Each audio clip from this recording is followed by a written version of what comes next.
January 1 na. Magkatabi pa rin kami. Nakangiti sa pictures. Sabay sa countdown. Parang maayos ang lahat. Parang walang kulang. Pero habang hawak ko kamay niya, ramdam ko yung lamig na hindi galing sa hangin. May bigat sa dibdib na pilit kong inungungo at bababa. Isang tanong lang ang ayaw manahimik sa isip ko. Mahal ko ba talaga siya? O takot lang akong salubungin ang bagong taon ng mag-isa? Hindi ako nanloko. Wala ring ibang tao. Pero hindi rin ako masaya.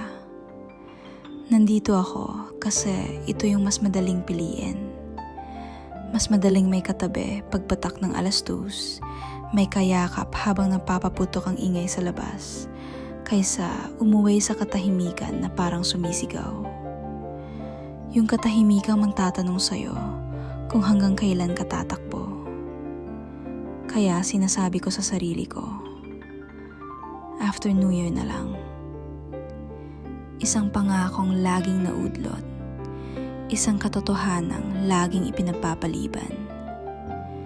Ilang taon ko na ring sinasabi yan, at sa bawat taon, para may parte ng sarili kong unti-unting nauubos. Morally gray ba to? Oo. Kasi alam ko sa sarili ko, hindi na ito pagmamahal. Takot ito. Takot sa pagiging mag-isa. Takot magsimula ulit kapag pagod ka na. Takot sa lubungin ng unang araw ng taon na walang kasiguraduhan, walang kasamang pangalan. Pero habang tumatagal, mas masakit palang manatili sa maling dahilan.